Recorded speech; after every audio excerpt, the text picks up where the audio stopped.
He had slept alone that night, the hum of the spacecraft's engines filling the silent cabin. The stars outside stretched like frozen rivers of light, each one distant, cold, indifferent. Captain Eli Ward had flown through countless star systems, faced countless dangers, but even he had not anticipated what would wake him that night. The first sensation was subtler warmth beside him. Something alive, breathing softly in the darkness. He opened his eyes, expecting to find one of the crew, perhaps an engineer or a navigator, checking on him. But the shape in his bed was not human. A pair of golden eyes, sharp and luminous in the dim light, stared at him from where the blankets should have been empty. His heart stopped. The figure slowly rose, sleek and covered in silver-gray fur, ears pointed like twin arrows on her head, her movements graceful, fluid, predatory.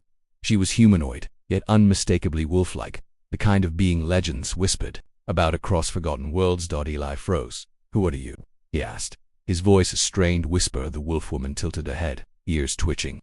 Her eyes softened, yet there was a strength in them, a wildness, a confidence that made him instinctively step back. She did not speak in words, not yet, but Eli could feel a presence in the room, a silent awareness that seemed to fill every corner. Moments stretched like hours.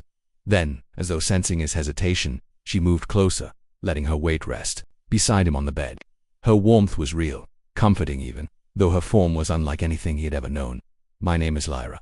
A voice finally came, soft and melodic, vibrating directly in his mind. Eli blinked. She was speaking not aloud, but into his thoughts. You can talk?" he asked, though the question sounded absurd even as it left his lips. "Yes," she replied, her golden eyes holding his. "Not with words you hear with your ears, but with a mind you still don't exist in others." Eli tried to process it. Mind voices, wolf women, inexplicable appearances. This was beyond any training he had received in interstellar exploration. If somehow, it felt strangely natural, as if the universe had been waiting for this moment to unfold. "You're awake now," she said, a hint of amusement in the thought. "I didn't mean to scare you. I only came to protect." "Protect," he echoed, voice shaky. "From what?" Lyra's gaze swept the room, alert and precise, every muscle in her body poised like a predator ready to strike. "From those who hunt," she answered simply. "I felt the danger before it arrived. I came when your own defenses were asleep." Eli's pulse quickened. He had faced pirates, rogue AI, cosmic storms, even creatures in the void. But the idea that something or someone had been tracking him, threatening him in his sleep, and that she had appeared as a shield, it was both terrifying and oddly exhilarating. "Why me?" he whispered. "Why come into my bed? Why not anywhere else?" Her ears twitched, and her mind voice rippled with amusement. "Because you are alone, and alone is when you are most vulnerable. You did not call, yet I heard. I did not enter lightly, yet I could not ignore." Eli could feel her sincerity. Despite the wildness in her form, there was no malice, only instinct, only protection, only a strange, unfamiliar kinship that unsettled him even as it drew him closer. Are you some kind of alien?" he asked. Lyra chuckled softly, a sound like wind rustling over metal. "A little. From a world not far from this one in distance, but far in understanding. My kind has watched your species for a long time. You are fascinating." The compliment made him flush, though he did not know why. Fascinating. Humans were fragile, mortal, barely scratching the surface of the galaxy. Yet here was this wolf-woman, a being of instinct and heightened senses, calling him fascinating. There was a weight to her words that made him sit upright, suddenly more aware of the limits of his own understanding. "How long have you been watching?" he asked, curiosity burning over fear. "Long enough," she replied, curling herself round him with an effortless grace that made him tense, then relax. "Long enough to know that you would survive. Long enough to know that tonight you needed me." He swallowed hard. "If I had reacted differently, if I had attacked you." Her golden eyes softened, a fleeting vulnerability showing through her predatory exterior.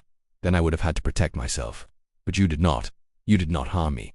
That makes us allies, in a sense." Eli realized then that the room felt different, charged with an energy he had never felt before. The ship's hum faded into background noise, stars outside no longer distant dots but sparks of possibility. He and Lyra shared a moment suspended in time, a quiet recognition that their paths were now entwined in ways he could not yet comprehend. "Lyra," he said cautiously, "I don't even know how this works. You just appear in beds, mind talk, watch over humans." She smiled, showing the faintest hint of sharp teeth, and it made him shiver in both alarm and fascination. "No, and I came for you because you are different. There is a light in your mind, a fire in your will, that draws attention. Not all of it welcome. Some would take what you carry. Some would destroy it." Eli's stomach knotted. "What do you mean?" "Destroy it?" Lyra's eyes darkened for a moment, a shadow passing over her golden irises. Some humans see themselves as masters of the stars. They hunt, they conquer, they do not understand what it means to coexist with other forms of life.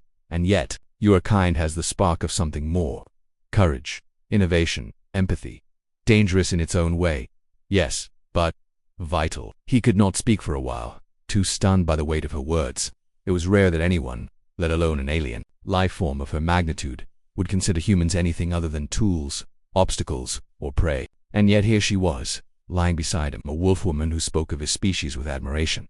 Finally, he managed a question. Why? Why me? Why choose to warn a single human? Lyra's golden gaze met his unwavering. Mikazua, on a path that matters. The wrong step, and the consequences could ripple across worlds. The right step, and you might change the way your species is seen in the galaxy.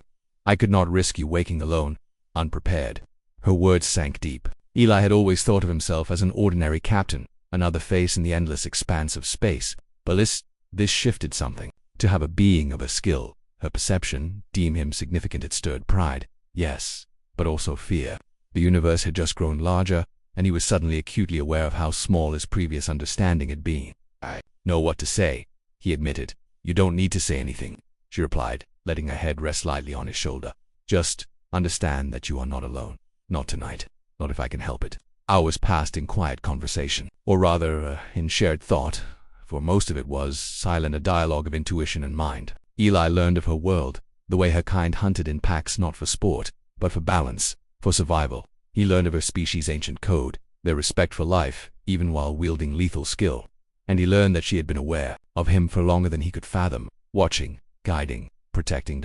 When dawn came, light spilled through the cabin windows, washing over the sleek interior of his ship. Lyra's golden eyes reflected the rising star, her form blending with shadows and light. She stood tall and powerful, yet somehow still intimately close to him, a presence both terrifying and comforting. I must go, she said, her voice soft in his mind. There are others who will try, and I cannot be everywhere at once.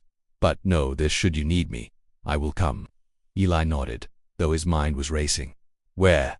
Will you be watching, waiting, or way near enough to intervene, far enough to let you grow? And with that, she moved to the cabin door, pausing only for a moment to glance back. That gaze, that look of recognition, left a mark deeper than any words could express. Then she was gone, slipping into the corridors of the ship with the silence of a shadow. Eli sat on the edge of the bed long after she had vanished. The memory of warmth and wild eyes etched into his mind.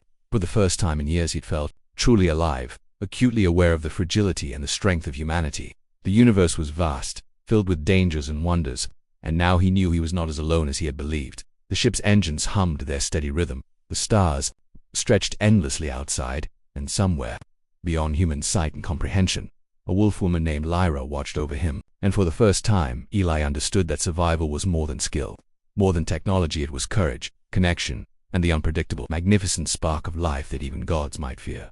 He slept that night again, not alone this time, but with the knowledge that some force in the galaxy, while vigilant and incomprehensibly powerful, had chosen to care for him. And in that choice, he found a strength that no starship, no weapon, no alien threat could ever take away.